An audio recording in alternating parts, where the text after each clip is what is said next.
Good evening, everyone. Again, I trust everyone is dinner as well as conversation. I trust everyone is enjoying your dinner and good conversation all round. Now we've come to the highlight of tonight's event. So apart from the Distinguished Fellowship, the first highlight, the second highlight is this one, which is a dialogue with our senior minister. Now I'm mindful of time, so I'm going to set the format. In the format I'll explain to you is that I will be carrying on the dialogue. I will be asking a series of questions to senior minister. And these questions are basically centered around three broad areas which I have in mind. And that is on geopolitical things. And then the second issue is on climate change. As you know, I am an environmental economist, and so I will be interested to ask questions on the environment. And the third one has to do, I think everyone will be interested, which is domestic issues. So we start out with the external environment and then move on finally with the Singapore local environment, okay? Now, after the dialogue, when I finish conversing, I will then open it to the floor for a few of you to ask questions. Again, I'm mindful of time, so please, we all keep our questions short and targeted, all right? So let's begin. Senior Minister, again, thank you very much for spending time with us and coming to this event. And I want to start off with the first question, which is, as you know, you look at the Liberation Day of Trump, mainly the tariffs, right? That was actually in April this year. And we have seen major shifts and departures from what we are used to see as past norms. So as an economist, we like to ask the question, is comparative advantage dead in view of all the trade protectionism and so on? And how does that impact international growth? Please. Well, first of all, Houston, thank you very much for inviting me and also for honoring me with a Distinguished Fellow Award. You have now given me a high reputation to live up to. I shall try my best. On Liberation Day and international trade, I don't think comparative advantage is dead. America has decided that they want to take a more narrow, bilateral, transactional view of international trade. Other countries still have a framework of the WTO, imperfect in many ways, but enabling quite extensive and quite free trade amongst them. And I think many countries want to preserve as much of that as possible. We will have to see whether that's possible, because when you have one of the biggest economies in the world taking a radically different approach and really not just withdrawing from, but expressing its disapproval of the WTO system, that will have repercussions, and we will have to see how the eventual situation shakes out. But one thing I have learned in government is that you can fail to follow an economic principle, but you cannot repeal an economic law. Whether you follow it or not, the economic law exists. That's just the way the world works. That's just the way human societies work. And if you don't follow it, well, you may have your reasons, and you want to override it and do something different. But market forces, incentives for people to act in certain ways in their own interest, for countries to act in their own interest, are very powerful and very difficult to just chop off. You close here, it pops up somewhere else. You close there, it pops up somewhere else again. You think you've achieved an objective, something else happens and you're chasing your tail. So I think that we are certainly, from an economic point of view, worse off now than before the 2nd of April, globally. But it's yet to be seen how things will turn out. So I'm glad you mentioned that, well, you said that comparative advantage is still on, but it is evolving. I think it's evolving. And what do you think what is the new framework on the global economy, and what can we do in Singapore too? I suppose the best framework is the world temporarily -1. Meaning the framework mostly remains. America, it still has to do business with the world. You still need rare earths. You still need all sorts of things from the other countries. But, well, for the time being, you wish the rules were different and you're trying your best to change it. Temporarily, meaning maybe at some point they can come back and participate again in a more open and constructive way. But that's the best possible scenario. It may or may not happen. Meanwhile, what can countries do? Well, you can make friends with like-minded partners within a region like ASEAN, within a broader area like the Regional Economic, RCEP, Regional Comprehensive Economic Partnership, or with economies which complement each other and have a broader range like the CPTPP. And I think we can also work together on the WTO framework, like-minded countries, how to make the WTO work without being paralyzed by consensus gridlock, which has been one of the big problems, whether or not the Americans are part of the party. And to be able to participate and have enough of a consensus of countries to say we move ahead. Not everybody is along, and some countries are not comfortable. Well, that's all right. The rest of us, let's move ahead. And we've got some progress on that in a few modest areas, and I hope that more of that can be done. We should try and make the multilateral framework less bad rather than write it off. I think however much we like economic principles to apply and how much we worship economics actually, but we are limited by geopolitical constraints as always. So these are a reminder to us that, that we have to work within the political constraints as well, not just focusing on economic efficiency. But this suggests that we need a lot of diversification, all right, in terms of diversifying out of our reliance to the usual sources like for the US and so on. There are lots of markets which are unexplored at this point in time, and I think this gives us an opportunity to look at all these markets. We should do that. You should diversify within the region. You should diversify to fresh markets. Latin America, we have talked about, hasn't gone very far with us yet. The African continent is a very diverse continent. It's 50+ countries, but some of them are promising. And we should explore all these new opportunities. Precisely. So anyway, I mean, this impact of tariffs, could it be temporary, meaning that as long as Trump is in office, when it goes out... No, I do not believe that. I do not believe that. It will not remain like this, but it will not go back to the status quo ante. In trade policy, in economic policy, once you make a move, you can't take it back. There are consequences. When you first put in the tariffs, everybody complains. The people who need steel say, why is the steel so expensive? The people who need chips, who make chips, say, why can't I sell to China? Why can't I import my chips from Taiwan? Whatever. But once you have put in the tariffs, and once new players come who depend on the tariffs and need the tariff protection, and you say, I'm taking the tariffs away, we're going back to where we were, it's politically not possible. And all politically not possible because the businesses with vested interests will complain. Politically not possible because then you will be attacked and say, you know, your predecessor did this to protect us. Why are you unilaterally giving away a chip? You must bargain for something. Which is what happened when Biden took over from Trump, number one. Trump, one, put in tariffs against China. Biden didn't take them away. In fact, he tightened the screws on China more.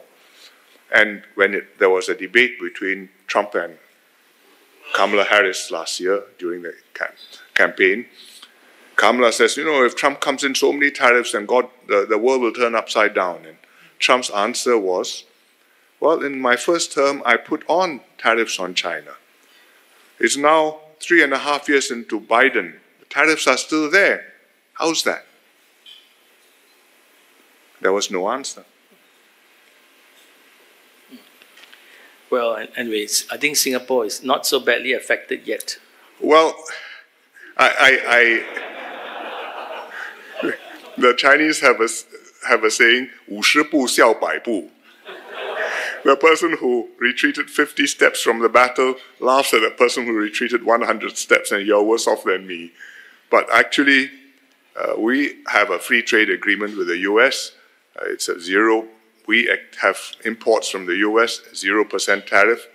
Now the US has decided that Singapore has 10% tariffs like everybody else, and we console ourselves that that's the best rate, and we hope that we stay there. I suppose if you treat the world as the way it is, and ask, could it be worse? It could be worse. But is it better than we were before? I am more skeptical. Okay. All right. I think there's a lot to be said on tariffs and so on. I want to move on to this another related concept to the external environment, which is the subject of global warming. Global warming and climate change has always challenged us meaning mankind.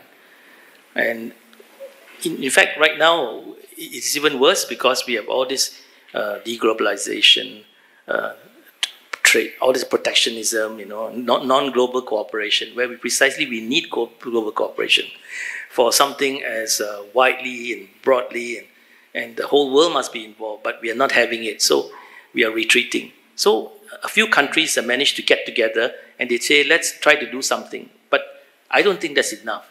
Do you agree? Well, first of all, global warming is an inherently very difficult problem to solve.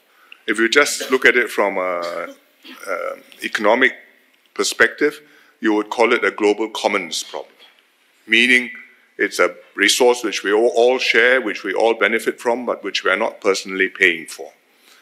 And you therefore need to solve it by coming together in order to do it collectively. But when you do it collectively, there's always the risk of somebody opting out and saying, sorry, you carry on, I will just free ride on your hard work and your sacrifices and your belt tightening. And that's called a free rider problem. And whether or not one big country opts out from the Paris Agreement, we have the risk of a free rider problem. What do we do about it? Well, in principle, even if one country opts out, the other countries should do the sensible things. And there are some studies which show that China is big enough, even without counting benefits to the rest of the world, just costs and benefits to themselves, they should cut emissions in order to reduce the impact on themselves. What more if it is possible for China, maybe India, maybe EU, maybe Brazil? This is a dream package. But in principle, what more if other countries can come together, like-minded, agree amongst themselves on rules which will reduce their emissions, whether they do a carbon tax or whatever rule, and then have some mechanism to deal with free riders, such as border adjustment tariffs, I think they call it. So that amongst ourselves, we abide by rules. If you're selling into me and you didn't cost your carbon when you want to come into my market, I will tax you.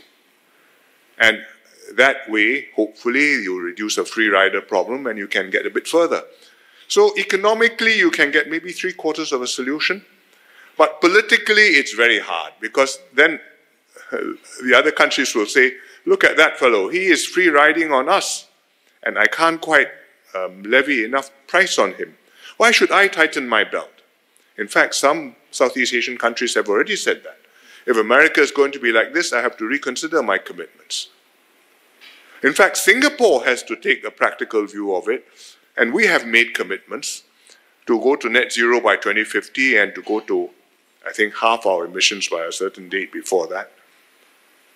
And we have had to say we are doing this on condition everybody else is playing ball.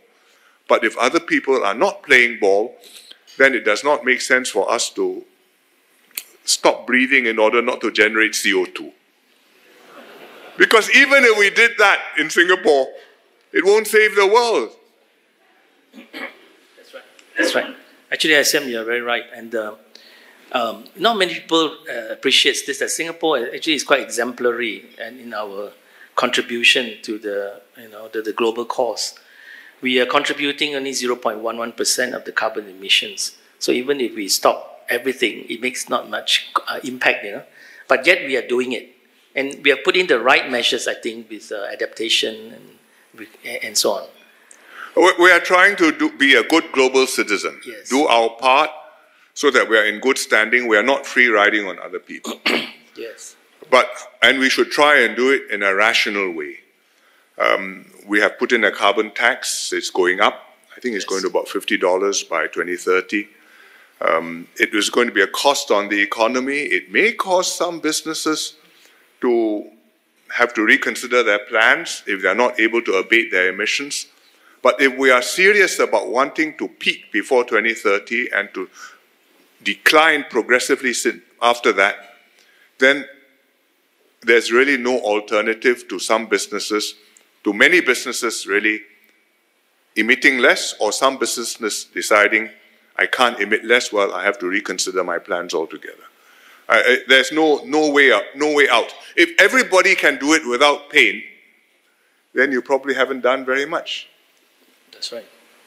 The other thing is that we have recently discovered geothermal energy source. And this time it's possibly deep enough and with the right temperature.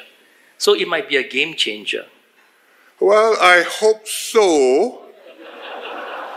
But our electricity consumption is or electricity production is about 10 gigawatts. And if we are lucky, if we work very hard, you can get 50 megawatts out of the ground. So it's helpful, but I think we need to work harder. Okay, I mean, these are really tough issues for us. But let's move on to, I think, a topic which will, I think, probably everyone is eagerly waiting for SM at least to discuss some of these local issues, domestic issues. So we have a room full of economists. Well, most are economists, studied economics, career in economics, applying economics. No? So, SM, do you think understanding economics by government officers, officials, and also by people in general is very important for the country? Yes, of course. So we got SM to say confirmation. Yes, economics is very important. Yes, of course. Not just because I'm here, but that is the reason I'm here. It is not the only perspective on the world, but if you don't understand that, you're going to have a lot of misunderstandings which are going to cause you a lot of problems. In the government, many of the ministries must understand the economic forces at work and consequences of what they are doing. It's not just MTI and MOF, but MSE, looking after climate and water supplies. MOM, looking after manpower. MND, looking after land planning, housing. Ministry of Health. All of the ministries actually ought to have inside them somewhere in their thinking inner core an element of economic input so that they can understand the economic forces at work, what are the incentives they have to deal with, what are the externalities of their policies, how they can use market forces and harness these incentives rather than disregarding the market forces and say, you just stop doing that and think that that solves the problem. So amongst the government, you need that. Amongst the population, you also need that, because then when the government imposes a policy or implements a policy, people can understand what it is about, and you may not like it, but at least you have some feel for the explanation, and you accept that, okay, that cannot be helped. One of the things we have to explain, for example, is why is water so expensive in Singapore? And the economist's answer is because we are pricing water to its marginal production price, not the average price. You take water from the reservoir built 100 years ago is cheap.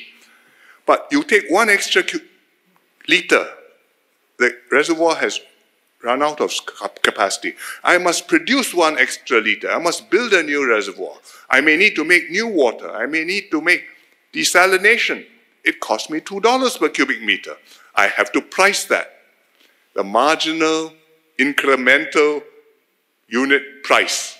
And everybody should pay that, even for your first cubic meter. So the economists understand that. The public, not so much. And so we have these debates, not just with the public, but even in Parliament. And we have to explain this. And we also have to do things which help people to accept the policy, beyond just swallowing the explanation. For example, we have USAFE. We did this. I did USAFE when, in 1997 or thereabouts, we made a radical price revision to water. It was 50 cents per cubic meter, and over a period of 2 or 3 years, I pushed it to $1.50. Because it had to reflect scarcity, and at that time, there was some questions being raised about the security of our water imports. Quite fierce statements were being made. And so people understood we needed to do it, but to soften it, ease it in, we said, okay, USAFE. You pay for the water, but I give you a grant. Every month, you save X dollars for those who need it. I think middle income and below, thereabouts. So many dollars. You need the water, this helps you to pay for it. You don't need the water, just keep it, it's for you. So I don't distort your incentive. I have not made the water cheap. Water is expensive, but you are okay. Now, that's quite a complicated argument. But tonight is the economic society, so I'm trying it on you. That's why you see SM, understanding economics is so important, from basic principles of trade-offs, opportunity costs, incentives, and now we just mentioned marginalism. If we had not done this, we could not have done new water. Yes. Or desalination, because actually that is what it is costing us to make the additional supplies, and if people are not paying that amount for what they are consuming, those projects would not have been economic. Precisely. Anyway, SM, I want to pick up on the earlier point when you mentioned market principles. I mean, if we look at government policies, decisions over the past decades and so on, much has relied on, guided by the best of market principles. And we teach that to our students as well, the beauty of the market. But there are instances where you need state intervention, where market outcomes may not coincide with social objectives. So can you elucidate, at least tell us some of the examples where you think that the market sort of fell short and you need the intervention? Well, big ones, health, education, housing, where we have intervened in massive ways, and yet we have tried to continue to use market forces in order not to completely remove the incentives for efficiency and for doing better. Healthcare, for example, if you just leave it, if you have a state system like a national health service, you run into very serious difficulties. The British spend a lot of money on national health, and they are not very happy with the results. If you leave it completely to the private sector, which nobody quite does, but the Americans do it quite a lot, the market doesn't work very well. Health economics is a massive subject, and normal markets fail in so many ways that you end up paying a lot of money and not getting good health care. So somewhere, not just in between the two, somehow you have to structure a system with enough state intervention to prevent the private sector from running off on its own, and yet enough costing and pricing in order to encourage efficient running of our hospitals and clinics, and at the same time, the users, the patients, the population, not overusing the healthcare because it's free at point of use. And I think that we have a balance which works not badly now, although this is a continuing challenge because healthcare costs, technology and costs keep on moving year by year. And from time to time, we have problems, for example, with our IP plans right now, which is, to a very large extent, free at point of use, and that is causing market failure. So it's not that insurance companies are profiteering at you, it's that you make a system, the costs get out of control, you raise the prices, costs rise further, everybody is unhappy. And taking it away also makes people not so happy because they've already paid and I may get sick tomorrow. And yet you have to do something about it. But when you invite the health minister, he can tell you more. I think I said, let's pick a little bit more about something related to it on markets and so on. Let's talk about the COE. I mean, there have been a lot of calls, from what I hear, that there are deserving cases why some category of people who apply for car ownership to be treated more kindly, to have less, to pay less for the COE, such as families. So what do you think? Should we have there are many good arguments like that. That is the trouble. There are so many good arguments like that, that it becomes very difficult for the government to design a system which takes into account how many kids you have, how young they are, whether you've got somebody disabled in the family, whether you have an old folk, whether your job requires you to go place to place delivering supplies or meeting customers, or whether you are driving to a place at work very far away, no bus, I need a car. I think if you want to design a scheme which worries about all those things, it will fail. So let me just give you a bit of perspective and explain to you where we stand. What is it this is about? It's about allocation of a scarce resource trying to use economic principles. Okay? Allocating a scarce resource using economic principles. What is a scarce resource? In the first instance, road space, using the roads. But the COE is a proxy for the road space. So we are also rationing the COE, certain numbers, and then you have to allocate them. How do you allocate them? And the answer is, we would like to distribute them in a fair, efficient way.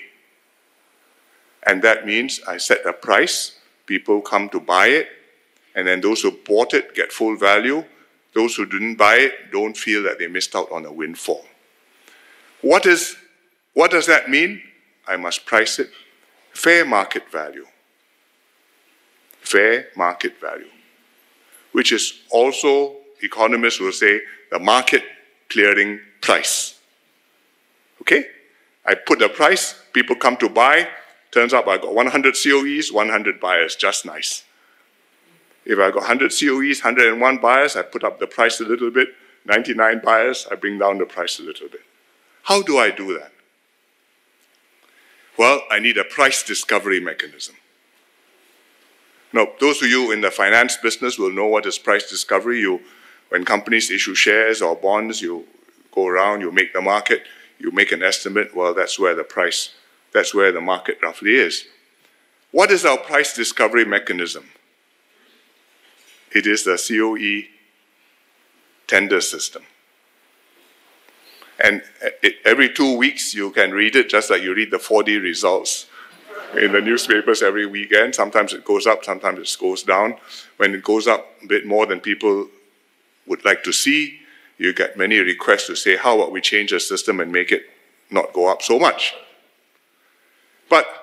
And one of the things which they say is, how about pay as you bid? Because right now, you just submit a bid and then everybody pays just the lowest successful bid.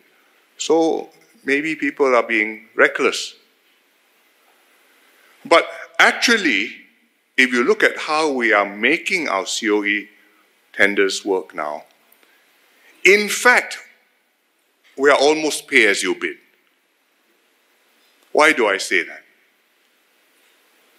Because previously, when we started off, you name your number, you seal your envelope, you submit your envelope, it's a tender, it's closed, after the tender close, after the time closes, you open all the envelopes and you decide what the outcome is.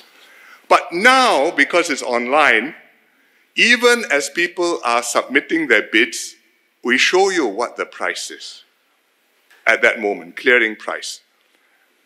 Moment by moment until the bid closes. So if you go, I haven't done this, but if you go, I've seen the charts. Normally, it's open for 10 days or something. The price is about zero because most people haven't bid it yet until about half an hour before the tender closes. Then the real money comes in. It comes up, price rises, and everybody can see where everybody else is. And by about 5 to 10 minutes before the bids close, more or less everybody has put their bids in. So actually everybody has bid more or less according to what he wants. So actually it's pay as you bid. So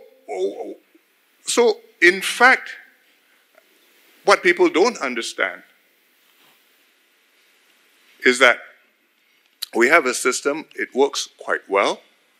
You would like the outcome to be cheaper, but as long as I'm going on allocating COEs a certain number, there's a certain market clearing price.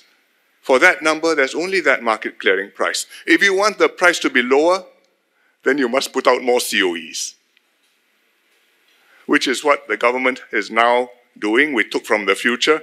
We are putting up 5–10% more, and therefore the supply is higher, and I hope that the price will be a bit more moderated. But there's really no easy way to make something which is valuable be distributed fairly and at the same time very cheap. Other cities sometimes give up trying to do that, and they've decided it's politically too difficult. They practically say, I've set a nominal price, anybody can apply. And it becomes a raffle, meaning we all apply, no harm, I may win, in which case I get something. Beijing used to do that for some time. But I don't think that's a right solution for Singapore. I think to add on to that is that the appeal to get lower COEs for special categories. So where does it stop? Because there's so many categories that you can think of. Well, I think there are two more direct answers to that. One, I can guarantee every Singaporean affordable, convenient transportation. Yes. I cannot guarantee every Singaporean affordable car. It's different from houses. Okay, HDB houses, every Singaporean can get one. Maybe 3-room, maybe 5-room, maybe 2-room. But every Singaporean household can get one.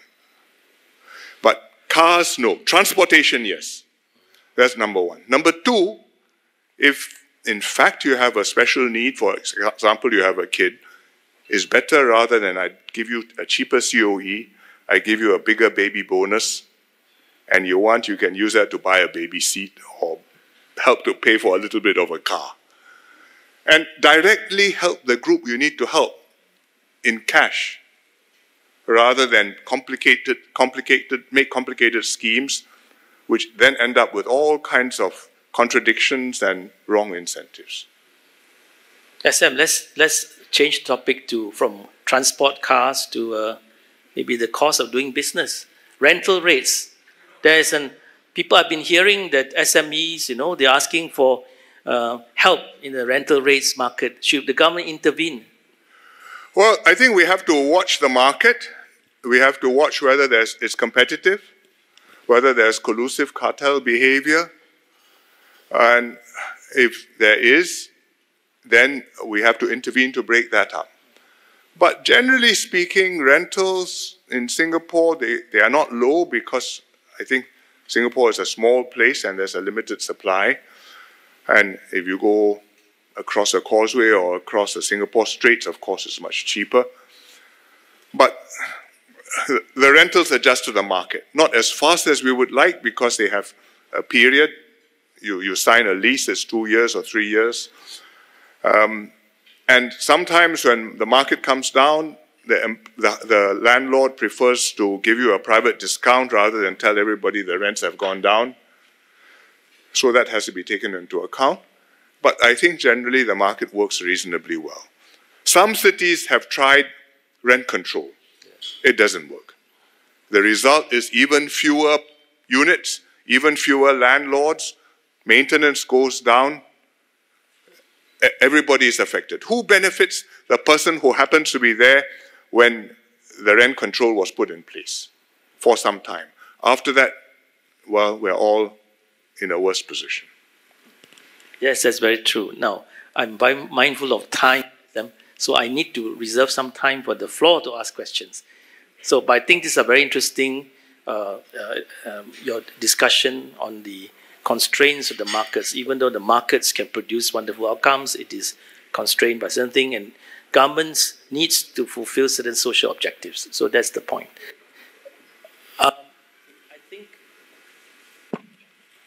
I think we just have enough time for a few questions. Otherwise, we will go on and continue on to talk about more and more things. So let me have a show of hands. I would like to maybe put 2 or 3 questions together. Please state your name, your affiliation, and keep the questions targeted. No long comments, please. So I have one question here. The lady, and then someone at the back. Okay, so can you just ask the question, then followed by the lady and the one at the back? Maybe you can take 3 questions at a go. Yes, please. Okay. Mike. Can we pass the mic to... Hi. Hello. Dr. Phua Kai Hong from Lee Kuan Yew School. Can I just ask this question? 25 years ago, you actually mentioned at the National Day speech that we will kick the can down the road, That's because of healthcare. And healthcare has a big problem now here in Singapore with the aging of the population and so on. And so with what's your comment about the distribution of healthcare of 80% to 20% now is going to 90% public healthcare because of the problems in the private healthcare right now? Okay, so one is on healthcare costs and so on. This gentleman, Dr. Prakash in front.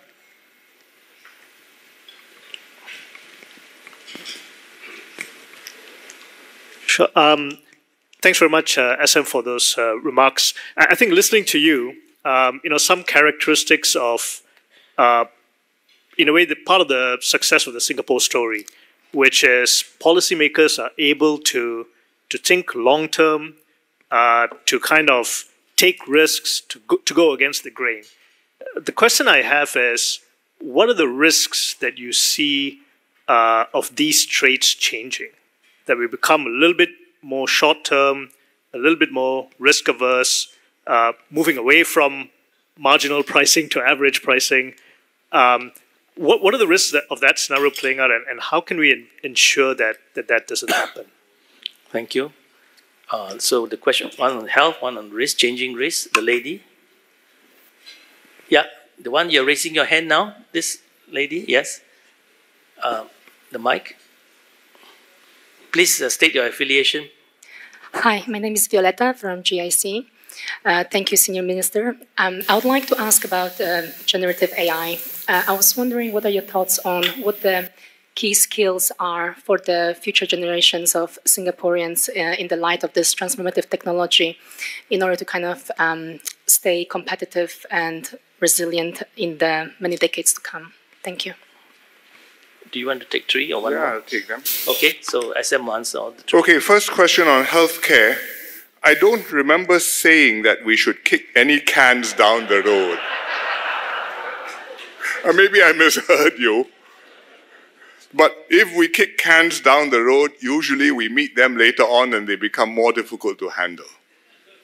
And in Singapore, we don't like to do that, because in Singapore, it's quite likely that the person meeting the can down the road will be the same as the person who did the kicking some time ago. And So that's one of the reasons why we raised the GST rate over the last couple of years from 7 to 9%, so as to address healthcare costs rising up. The public-private share of healthcare, whether it should be 80-20, 90-10, you can argue where it needs to be, but I think there's a role for private healthcare in Singapore. And as the minister has said, you also would like to have different models of private healthcare, and we would like to see if we can help to make that happen.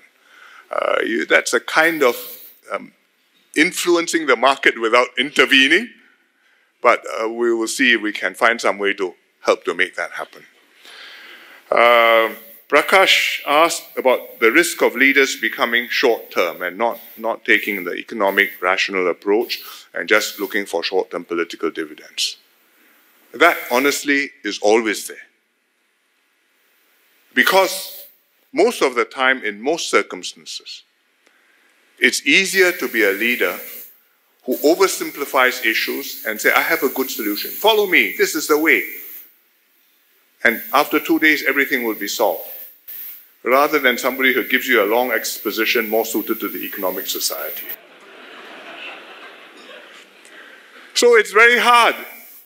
And what you need is somebody who internally understands what the economic society thinks, but publicly is able to express it in terms which are maybe stripped down, maybe simplified, maybe you present it in an analogy, but sufficient for people to accept and to have really is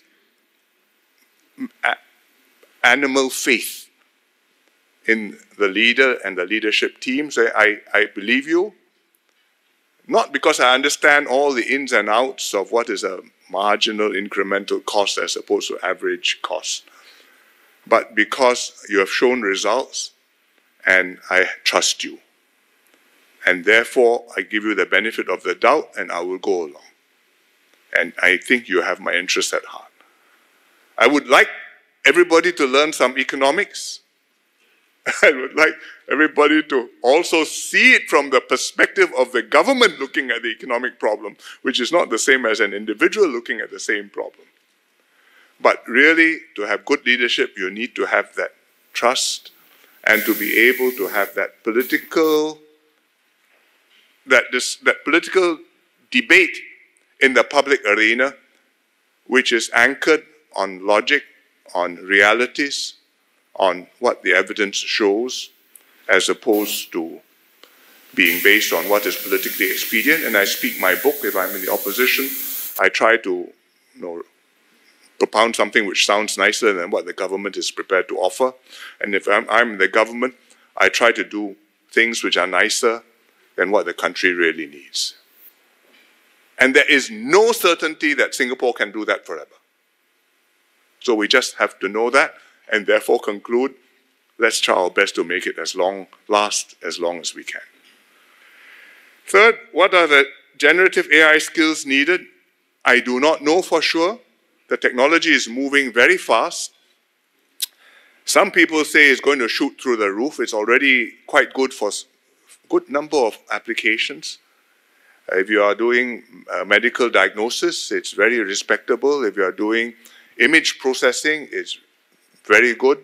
If you are passing law exams, it's also respectable.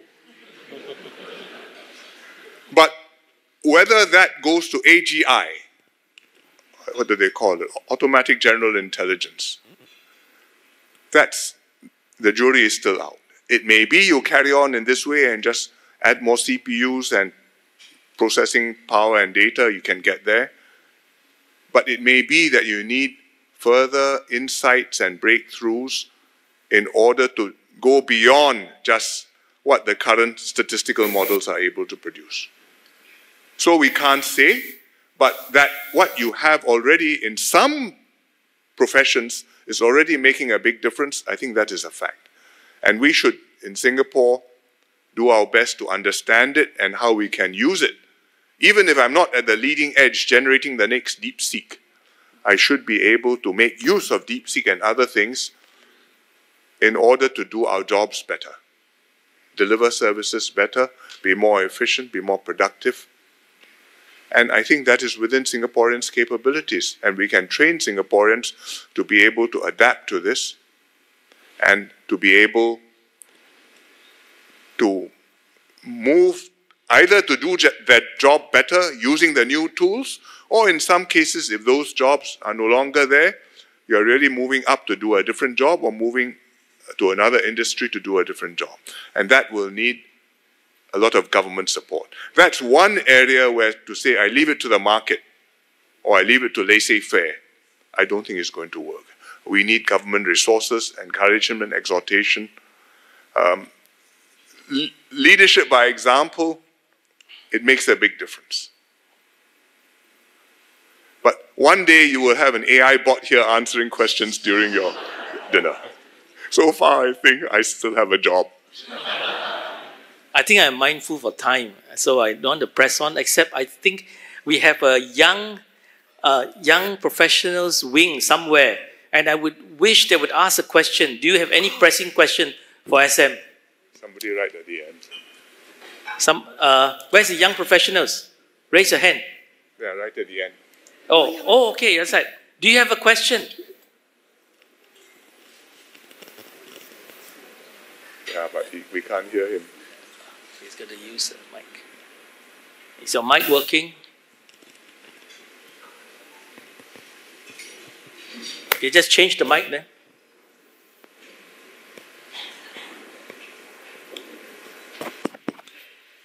SM Lee, thank you for sharing. My name is Benjamin Lau.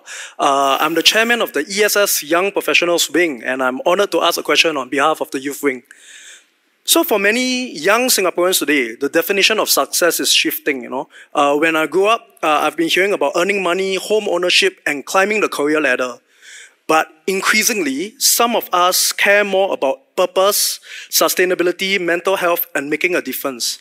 And this is in addition to earning a lot of money and starting a family. So my question is, how should young Singaporeans define success in today's society? And what mindset should we adopt for the future of Singapore? Thank you.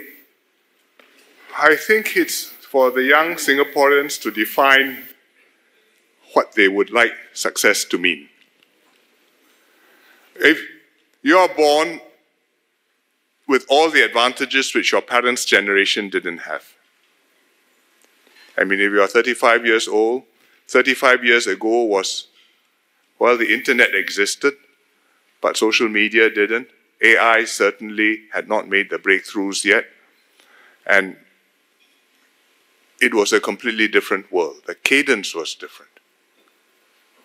In 35 years, our standard of living has gone up. In Singapore, probably, I would say, 50, 70%, or at least 50%. Your opportunities for education have gone up from maybe 30% of people going to university, now nearly half the cohort going to university. They come out, there are jobs available for them. And the world's their oyster. You have a Singapore degree from an AU, you can go anywhere in the world and find work.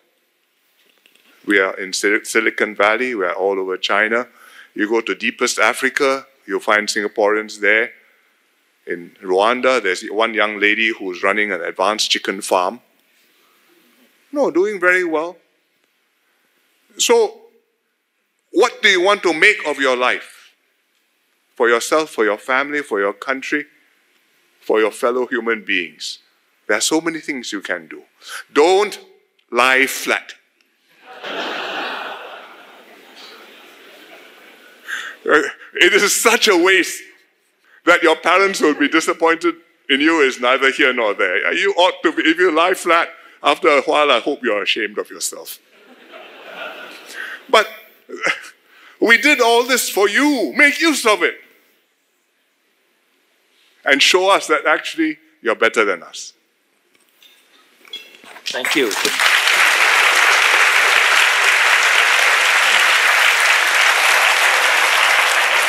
So, don't you think that economics is such an exciting discipline? Even our current Prime Minister is an economist, right? So, I mean, like the youth wing, I would say that you should live, breathe, and think everything economics.